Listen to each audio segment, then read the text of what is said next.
Assalamualaikum warahmatullahi wabarakatuh. Selamat pagi anak ibuku semua. Apa kabarnya semuanya? Mudah-mudahan kalian dalam keadaan sehat. Sebelum kita belajar, marilah kita berdoa menurut agama dan kepercayaannya. Berdoa dimulai. Berdoa selesai. Baiklah anak ibu semuanya, sekarang kita belajar tema 1, indahnya kebersamaan.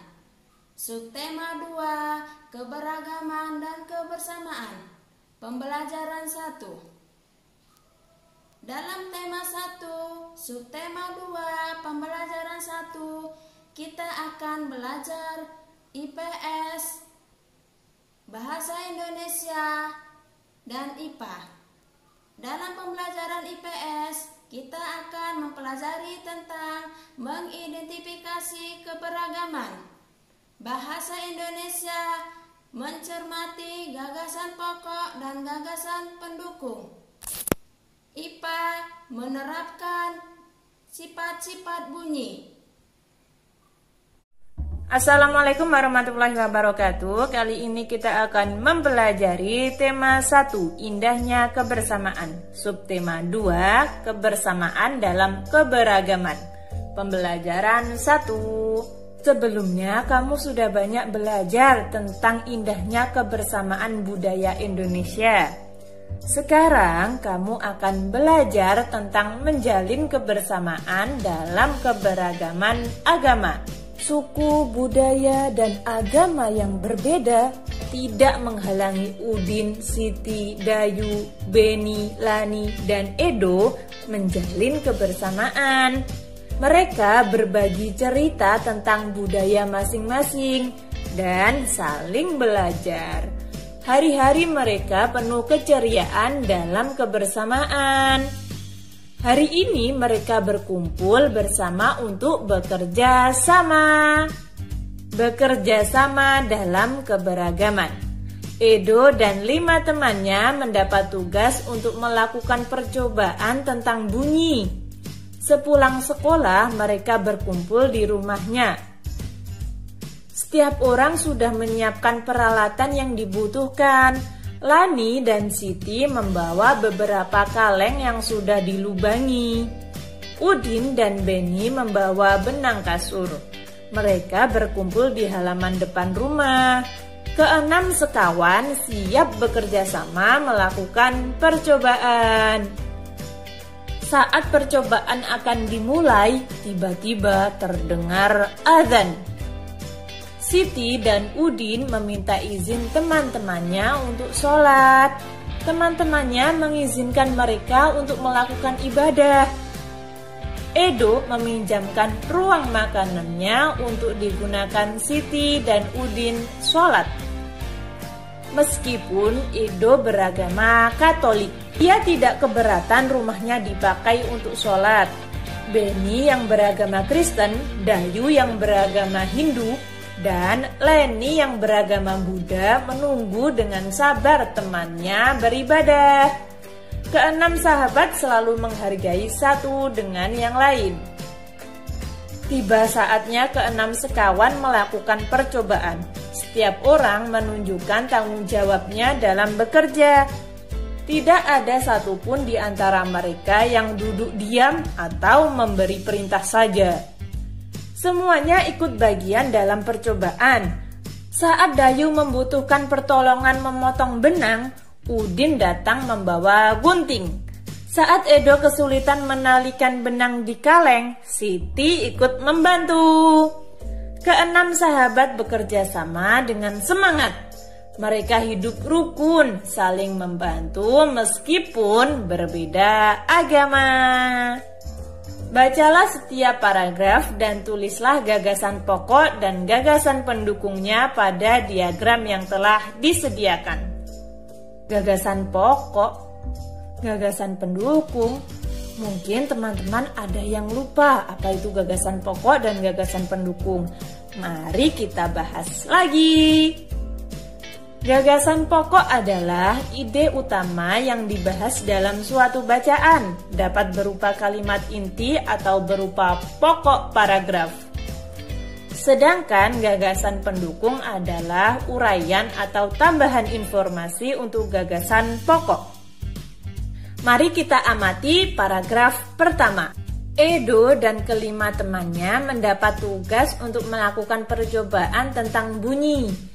Itu termasuk gagasan pokok atau gagasan pendukung?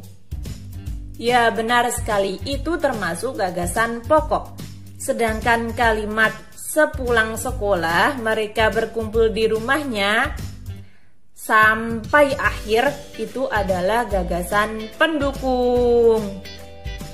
Dapat kita lihat bahwa kalimat sepulang sekolah mereka berkumpul di rumahnya sampai bawah itu adalah penjabaran dari kalimat Edo dan kelima temannya mendapat tugas untuk melakukan percobaan tentang bunyi. Setelah itu kalian buat seperti ini. Apa gagasan pokoknya dan apa saja gagasan pendukungnya? Gagasan pokoknya, Edo dan kelima temannya mendapat tugas untuk melakukan percobaan tentang bunyi. Gagasan pendukungnya, nah seperti ini. Silahkan kalian coba pada paragraf. Kita tadi sudah mencari gagasan pokok dan gagasan pendukung pada paragraf pertama. Sekarang coba carilah gagasan pokok dan gagasan pendukung pada paragraf kedua dan ketiga. Buat diagram seperti ini ya, paragraf 2 dan paragraf 3. Setelah melakukan percobaan perambatan bunyi, Edo dan sahabatnya juga belajar bersama tentang sumber bunyi. Mereka membaca buku yang menyatakan bahwa telinga bisa mengetahui sumber bunyi. Ayo kita buktikan dengan melakukan percobaan. Di manakah bunyi? Tujuan: mengidentifikasi sumber dan tempat bunyi berasal. Alat dan bahan: alat musik tradisional setempat, misalnya angklung. Langkah kerja: duduklah di kursi dan tutup matamu dengan kain. Mintalah temanmu untuk memainkan alat musik tradisional di sekitarmu. Tunjuklah tempat yang kamu anggap sebagai asal bunyi. Berapa kalikah kamu menebak dengan tepat? Silakan mencoba. Indra pendengar atau telinga. Kita wajib bersyukur kepada Tuhan Yang Maha Esa karena telah menciptakan bentuk tubuh yang paling sempurna. Salah satunya adalah kita diberi indera pendengar.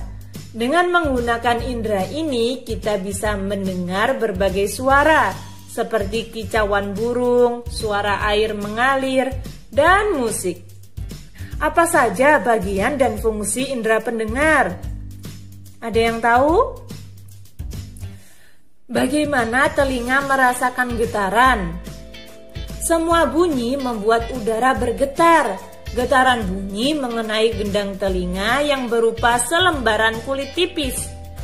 Saat itulah gendang telingamu juga mulai bergetar. Getaran dari gendang telingamu menjadi lebih besar di telinga tengahmu dan diubah menjadi pesan-pesan listrik di telinga dalammu. Dengan indera pendengar, kita dapat mendengar bunyi-bunyi yang berbeda. Keanekaragaman bunyi yang berasal dari tempat ibadah dapat pula kita dengarkan. Segala macam bentuk bunyi berasal dari benda yang bergetar. Getaran dari suatu benda akan mengakibatkan udara di sekitarnya bergetar. Getaran tersebut menimbulkan gelombang bunyi di udara. Benda-benda yang bergetar dan menghasilkan bunyi disebut sumber bunyi. Bunyi dapat merambat melalui benda padat, benda cair, dan benda gas. Tetapi bunyi tidak dapat merambat pada ruang hampa. Indonesia terdiri atas keragaman agama. Perbedaan yang ada membuktikan toleransi di antara pemeluknya. Belajar dari cerita. Pak Burhan selalu memulai kegiatan di kelas dengan berbagi cerita. Bukan Pak Burhan yang bercerita, tetapi anak-anak di kelas yang bergantian bercerita. Berbagai cerita selalu dinantikan oleh anak-anak. Semua ingin memperoleh kesempatan bercerita. Pagi ini Pak Burhan mengajak anak-anak berbagi cerita seputar Hari Raya.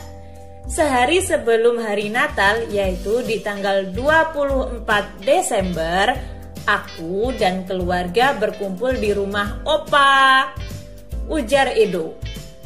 Di hari itu, Oma pasti memasak makanan spesial yang jarang dimasaknya di hari lain. Papeda juga menjadi makanan spesial yang dihidangkan di malam Natal. Kami sekeluarga berkumpul hingga larut malam dan mengakhiri malam dengan berdoa. Nah, kalau di hari Natal pada tanggal 25 Desember, kami sekeluarga pergi beribadah Natal di gereja. Wah, ternyata hampir sama seperti Hari Raya Idul Fitri ya, ujar Siti. Kami pun di hari Idul Fitri selalu berkumpul dan saling memohon maaf dengan kerabat dan saudara setelah ibadah di masjid, tambahnya. Iya ya, sama seperti Edo pada hari Natal. Saat Idul Fitri juga selalu ada makanan spesial, yaitu ketupat dan opor. Udin menambahkan komentar Siti. Di Bali menjelang Hari Raya Galungan, seluruh kampung selalu ramai, dihiasi oleh penjor atau janur yang tinggi. Kami sekeluarga lebih sering pulang ke Bali menjelang Hari Raya Galungan agar bisa berkumpul dengan sanak saudara. Sebelum merayakan bersama, keluarga melakukan kegiatan ibadah di pura pada pagi hari, kata Dayu. Ah, semua sudah bercerita. Aku juga mau bercerita. Pak, boleh ya? Hari ini banyak yang berbagi cerita. Pita Lani. Pak Burhan dan teman-teman sekelas tertawa. Tentu saja boleh, Lani. Ayo sekarang giliranmu bercerita, ujar Pak Burhan. Nah, kamu pasti belum pernah mendengar cerita tentang kebiasaan keluargaku di hari Waisak. Sebenarnya sih tidak banyak berbeda. Ibu dan nenekku biasanya juga membuat masakan spesial menjelang Hari Raya Waisak. Saat ini nenekku yang paling tua, jadi semua keluarga akan datang ke rumahku untuk berkumpul pada hari Waisak. Selain menyediakan makanan untuk keluarga, pada hari tersebut biasanya kami pun berbuat baik bagi orang yang membutuhkan. Vihara, rumah ibadah kami pun dipenuhi cahaya lilin dari umat yang hadir untuk menjalankan ritual ibadah di sana. Lani mengakhiri ceritanya. berbagi Cerita memang selalu menyenangkan. Kita bisa belajar dari banyak cerita. Juga belajar dari teman-teman yang berbeda, ujar Pak Burhan menutup kegiatan pagi ini. Kesimpulan. Tadi kita sudah belajar apa saja? Yang pertama, mengidentifikasi keragaman sosial, ekonomi, budaya, etnis, dan agama. Yang kedua, kita sudah belajar mencermati gagasan pokok dan gagasan pendukung yang diperoleh dari teks. Yang terakhir, menerapkan sifat-sifat bunyi dan keterkaitannya dengan indera pendengar atau telinga. Sekarang menjawab pertanyaan berikut ini. Sebutkan 2 sikap toleransi atas keberagaman. Selanjutnya, apa yang dimaksud dengan gagasan pendukung? Yang terakhir, bagaimana telinga merasakan getaran? Silahkan dijawab. Sekian, terima kasih. Wassalamualaikum warahmatullahi wabarakatuh.